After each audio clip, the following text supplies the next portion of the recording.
माफी भी मांगनी होगी, और उसने अगर माफी नहीं मांगी तो फिर मुझसे बुरा कोई नहीं होगा।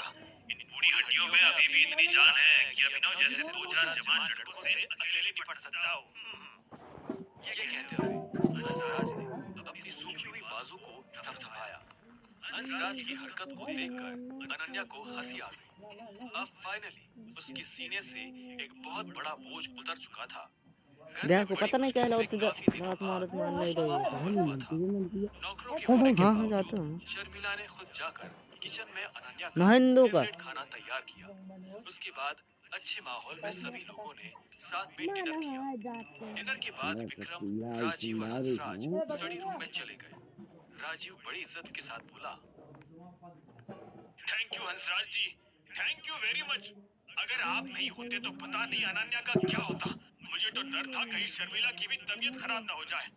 हंसराज मुस्कुराते हुए बोला, थैंक यू बोलने वाली कोई बात नहीं है, ये तो मेरी ड्यूटी है। वैसे आप लोगों ने इन्वेस्टिगेशन में क्या पता किया है? विक्रम ने मजबूरी के साथ कहा, कुछ भी पता नहीं चला। हमने हर तरह से लीगल इलीगल हर रास्ता अपना कर देख लिया, लेकिन अभिनव को ढूंढने तनी का के मैं कोई पानी क्लू गर्म नहीं कर मिला। देती तो शायद गढ़वाल फैमिली उसे ढूंढने में कुछ मदद कर सके।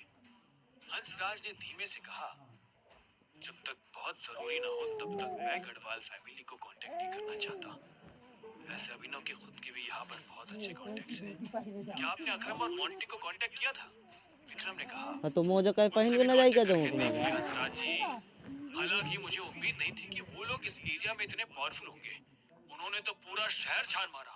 अभी भी उनके कम से कम 500 लोग दिल्ली, हरियाणा और पूरे एनसीआर रीजन में दिन रात अभिनव को ढूंढने में लगे हुए हैं, लेकिन कोई फायदा नहीं हो रहा। हंसराज ने कुछ सोचते हुए कहा, मेरे पास एक रास्ता है। ये सुनते ही विक्रम की आंखें चमक उठी, लेकिन तभी हंसराज ने आगे कहा, लेकिन जब तक मुझे पूरी सिचुएशन के बारे में पता नहीं चलता और मैं सारी इन्वेस्टिगेशन रिपोर्ट्स नहीं देख लेता, तब तक मैं उस रास्ते का इस्तेमाल नहीं कर सकता। विक्रम ने कहा, कोई प्रॉब्लम नहीं हंसराज जी। मोंटी तो पिछले कुछ दिनों से हमारे पीछे वाले गेस्ट हाउस में ही रुका हुआ है। उसने वहाँ अपना बेस बना लिया है। अकरम और बाकी लोगों को भी मैं फोन करके कल बुला लेता हूँ। एक बार आज सभी लोगों की इन्वेस्टिगेशन रिपोर्ट्स देख लीजिए, शायद आपकी मदद हो जाए। तभी राजीव बोला, और हाँ, हमारी एक भतीजी भी है जो इंटरपोल के लिए काम करती है। वो भी आपकी मदद कर सकती है। मैं उसको भी बुला लेता हूँ, शायद उसके पास भी कोई नई इन्फॉर्मेशन हो जो आपके काम आ जाए। हंसराज ने कहा, गुड, सबको बुला लीजिए, फिर बात करते हैं। अगली सुबह सूरज काफी तेज चमक रहा था। अभिनव पिछली रात की बेहोशी के बाद अब जाकर उठा था। उसने देखा कि अदिति थकी हुई उसके नजदीक ही बैठी हुई थी। वो पूरी रात केवल इसलिए जागी रही कि कहीं अभिनव को किसी चीज की जरूरत न पड़ जाए। अभिनव ने पूछा,